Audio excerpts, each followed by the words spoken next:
walk into the Clinton campaign's morning meeting and speak this sentence: "Madam Secretary, Iowa looks very much like it did 8 years ago."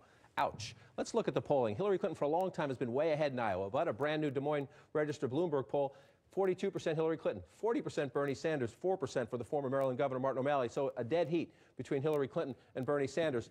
Secretary Clinton can look at this and say, these are my areas of strength. She's winning among older voters, winning among women, and winning among those who are registered as Democrats. That looks pretty good 2 weeks to the caucuses, but this looks all too familiar for the Clinton team.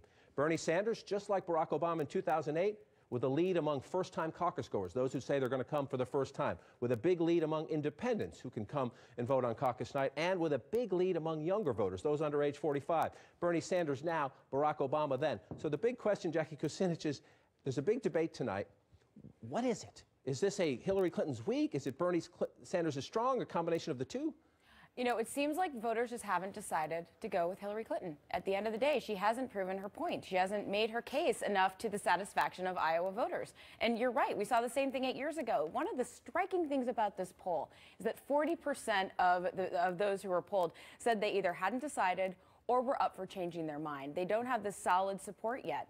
So, I mean, that will play out in the next 2 weeks. Yeah, and you're right. She hasn't made her case, and they haven't figured out what the case against Bernie Sanders is, right? On the one hand, should they go negative? They're starting to go negative at this point. I talked to Clinton's folks months ago. They felt like they shouldn't go negative. They felt like they couldn't go negative because of Hillary Clinton's likability problems to begin with. So they're trying to figure out, is it on guns? It looks like Bernie Sanders has sort of capitulated on that point. Is it on health care? But the idea of how can you campaign against someone who is really a progressive dream for a lot of people and promising all of these things that aren't realistic in many ways, but it's hard to campaign as a pragmatist. She has almost the entire Obama team from 2008 now in her campaign. They know how to go after independents. They know how to go after younger voters. They know how to go after the very people who are now with Bernie Sanders. So if you have Team Obama, and they did this once, and you have the same problem, you have to say it's the candidate, right? It's a different candidate. Yeah. Hillary Clinton is not Barack Obama, and so it is the. But is Bernie Sanders? He doesn't look like Well, the thing is that Bernie. I mean, for a long time, people felt he can't win the nomination, right? You know, he's older. He's has crazy hair, and all this sort of stuff. But if he wins Iowa and New Hampshire, it resets everything. I mean, that gives him legitimacy in the minds of voters across the country that this guy is for real. And I think that's the problem that Clinton is currently confronting. And the Clinton campaign has said consistently, if that happens, we don't want that to happen, but if that happens, we can survive. And inside the Clinton campaign, and I'm old enough to remember, Bill Clinton lost Iowa, came in second in New Hampshire, and then went on to be the nominee. They said, we can do this, we can do this. And her point is she has this historical and long-time relationships with the African-American community, with the Latino community. And Bernie Sanders, because he's from Vermont, which is a very white state, doesn't have the history. But you see in both the New York Times and the Washington Post this morning, Jim Clyburn, senior African-American congressman from South Carolina, saying, don't take that for granted, Mrs. Clinton. If Bernie Sanders starts to beat you, he can do well. Oh, yeah. I mean, I really don't agree that Hillary hasn't made her case to voters. Voters know who she is, and they don't much like her. And I think that's hugely important. Bernie Sanders is not Barack Obama, but I think her weaknesses underscore that at this point, voters will take virtually anybody over her. Her campaign has really gone out of its way to not repeat the same mistakes as 2008. They've hosted small meet and greets rather than these big rallies. They've tried to repackage her in a number of ways and make her warm and inviting.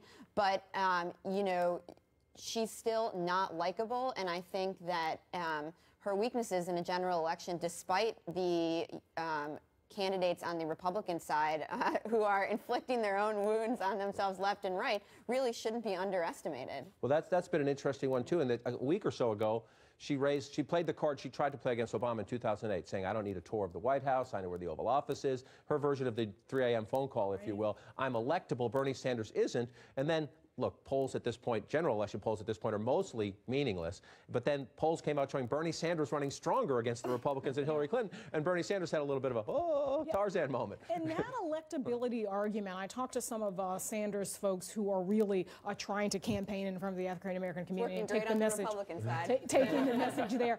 That electability argument is especially important to African-Americans in South Carolina. Remember, African-Americans in South Carolina obviously handed victory to Obama Obama in 2008, but they also voted John Kerry and John Edwards over Al Sharpton in 2004. These are very practical voters.